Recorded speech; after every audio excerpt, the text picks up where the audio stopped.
Greetings and salutations in our distance. This is Wolfphototech and level up my camera there. This time I'm going to cover or unbox and overview Dragonbane from Free League Publishing. This is actually a fairly popular TTRPG from northeastern Europe, you know, like around Norway and Finland and stuff like that.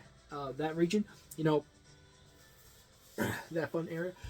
Slight reminder, when I hit around like 500 subscribers, I'm going to do an actual unboxing of Warhammer Fantasy Roleplay 3rd Edition core set. This is completely intact. I have yet to open this. It's in the original wrapper. So, there's the slip on. So, share this video around to various people and share to various groups to see if you can get me to 500, and I will do an unboxing of that. And maybe at 1,000 subscribers, I'll take Sassy on a walk through Lake Geneva. And Sassy just heard that at a walk. Sassy, come here. Sassy, come here. You went to the bathroom, didn't you? Come here.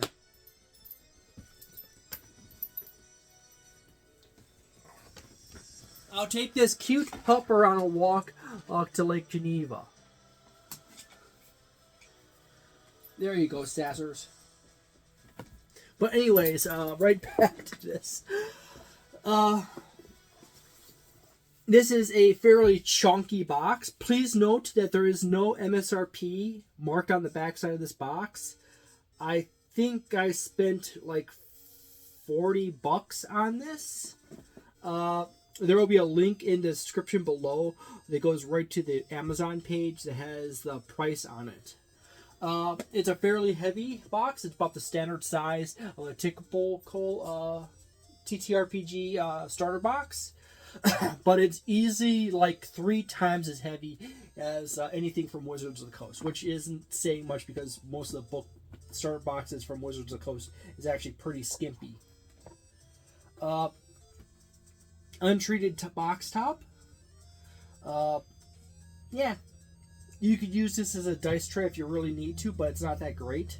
You can ding it. There's no special artwork around the outside edge of the box. It's just straight up.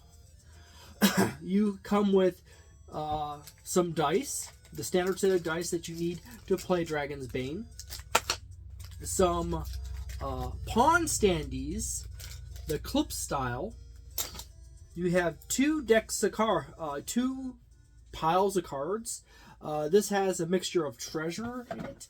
I'm gonna grab that for a moment here and pull it out. You happen to have treasure cards in here, which includes special loot you can, the various loot you can find when going and adventuring around in the TTRPG. You have improvised weapon cards.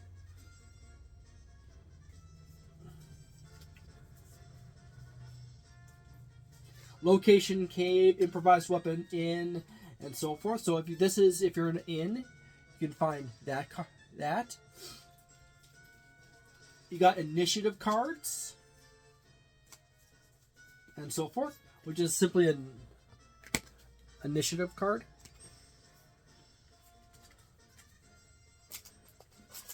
And then in the other pile of cards, you got the adventure cards, which includes, here's an example of an adventure card.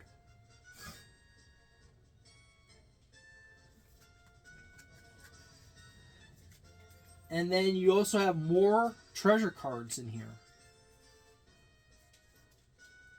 Yet again, another example of a treasure card.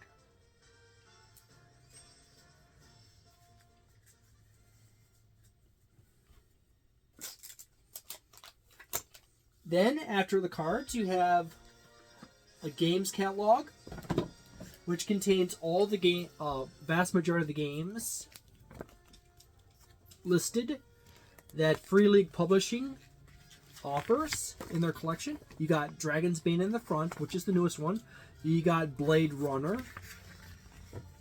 The Walking Dead, which the starter set just recently came out. The One Ring. Lord of the Rings role-playing for 5th edition. Coriolis. Alien. Vessin.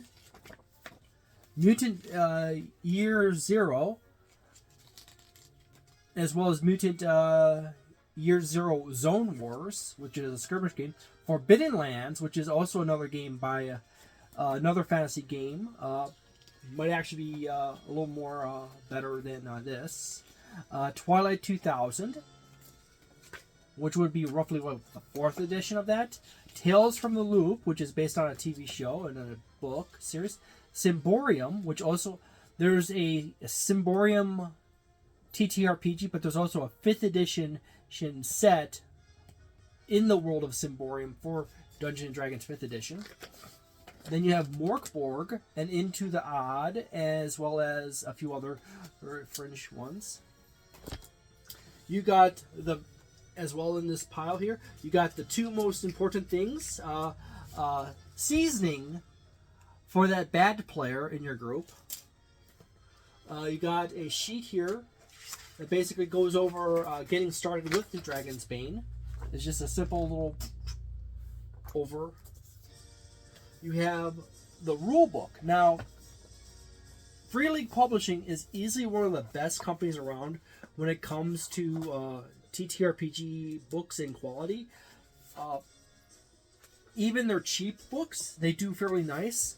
This is a square glue back. However, being that this is a glue back, it's in bundle, it's not that bad. This is just a basic book to get started in the game. You have the table of contents in the front, preface in the olden times, and it quickly moves you through all the little important details like your basic character creation and so forth. Different types of humans and halflings and dwarves, as well as elves, mallards, and wolfkin. So you can play ducks and wool people. Then you have different professions here, like artisan, bard, fighter, hunter, knight, mage, mariner, merchant, scholar, thief. And then you go into age, section, name, derived rating, skills, attributes, and so forth. It still has the standard six attributes from D&D, just in different words. And it goes over all the basic mechanics that you need to have to play the game.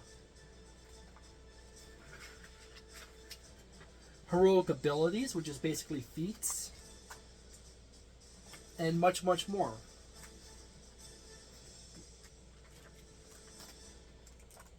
This book happens to be about 112 pages long. So that's a fairly big book for a starter set book. Then you have a book on adventures, which is yet again also another thick book. It also comes out to be 116 pages long and looks actually rather cool. You also have some nice maps thrown in there as well as interesting characters for your party to run into. You have in here as well, character sheets. You have a blank character sheet.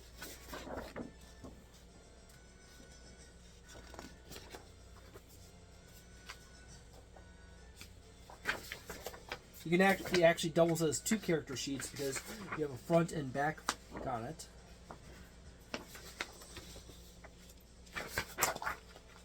So this is actually one of those rare cases where you actually have a TTRPG where all the mechanics that you need are condensed into literally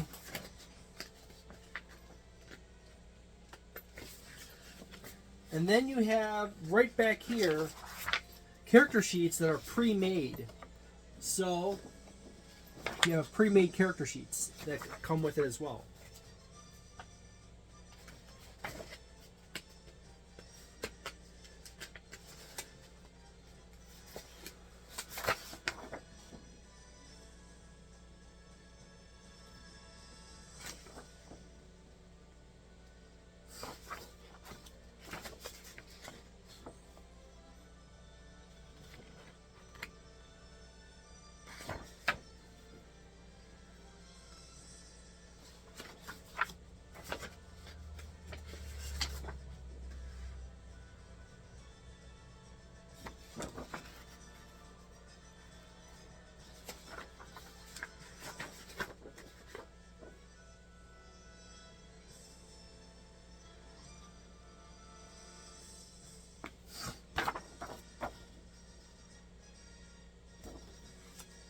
And then in the very back, they're so kind to you that they also include a fold-out battle map that contains sort of a standard grass rock floor, as well as a dungeon or inside build castle dungeon panel section.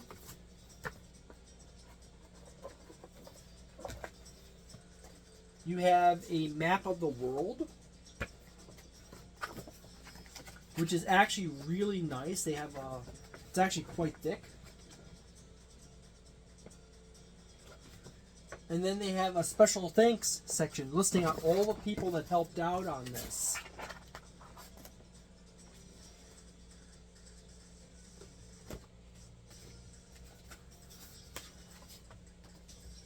You have a handy dandy little Alone in the Deepfall Breach, which is a solo adventure for one person to play through on their own. So this is a great place for a game master to like, oh, I just got Dragonbane. I want to like learn how to play it myself so I can run it better for my players. And boom, you got it right here. You got a solo adventure. It's a staple back, which is okay because staple backs actually lay pretty flat on tables. So that's a nice little add in there. I always like having a solo adventure included in any TTRPG just because it shows that the developers of that game really want people to understand how to play it before they get other people to play it. And then you happen to have a pile of monsters for your pawn standees. You have 2 sheets.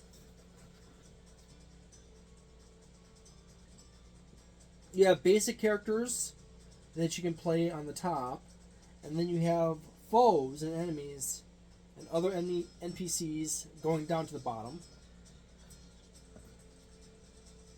And then there's another one with some more foes. And I really do like the art style, by the way. I do say this is actually a really cool TTRPG. I like just how much they pack in. They're really considered at giving you a solo adventure. They got you a map. They got you multiple character sheets that are already printed out, that are not made up as already characters. But they also have pre-made characters in there, so if you're in a hurry, you can always shoot through it. The books, the actual adventure, is a fairly chunky adventure in itself, which actually is roughly around the typical page length of most Wizards of the Coast adventures. You have a rule book that covers pretty much everything you really need to play the game.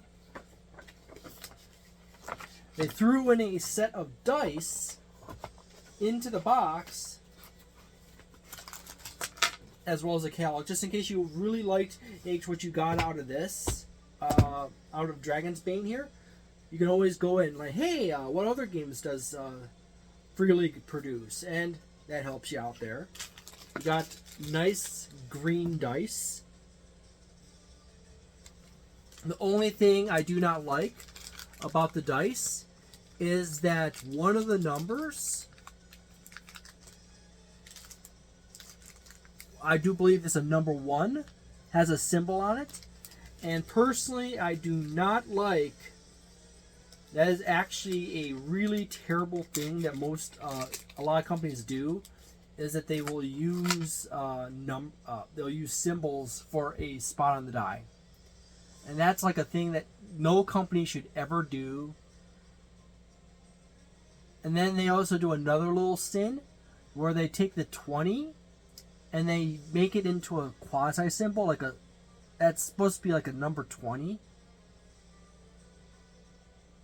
But it makes it harder to read it quickly. So, kind of slight knock on that. I really don't want to see symbols on dice. That just kind of forces people to buy dice, and that's a no-no. People already buy tons of dice as it is, but once you start sticking symbols on it, then you have the problem of now having a set of dice that only are good for that one system, or make it so that people have to take a little extra longer to figure out what the kind of symbol that means. And by the time they get really good into reading that symbol, that is pretty far into the game as it is. Still, I do like the fact that it comes with cards. Having cards in your TTRPG, particularly if they come with the starter set or can be easily picked up. That, by the way, these cards are not compulsorily necessary for the game to be played. You can play this game without using these cards. However, having cards is a nice bonus. Any TTRPG forces you to use a specific set of cards to play it is not a good thing. It's just like symboled dice. I just don't like symboled dice. Most people don't like symboled dice. If you have a TTRPG that has symbols on your dice, and you have cards and a whole bunch of extra stuff that your players have to use to play the game, besides like their imagination, piece of paper and a pen, or a app that you can freely download from iOS or the Google Play Store, then you're getting into trouble. So I gotta put everything back in, throw the very precious bad player or seasoning back in, and there we go. I do say this system looks like it's a really good side solution to Dungeons and Dragons. If you still want to play a fantasy setting, you don't want to play the exact same system as Dungeons and Dragons. You want to play something similar to it. Not Pathfinder, not Starfinder, something that it has kind of the general feel, but there's so differences in the mechanics and different world. This seems to be an excellent option. They really cram in a lot of stuff into this game for you to get. So I suggest, if you want to play it, go ahead and get the starter set. There is actually a quick start rules for it.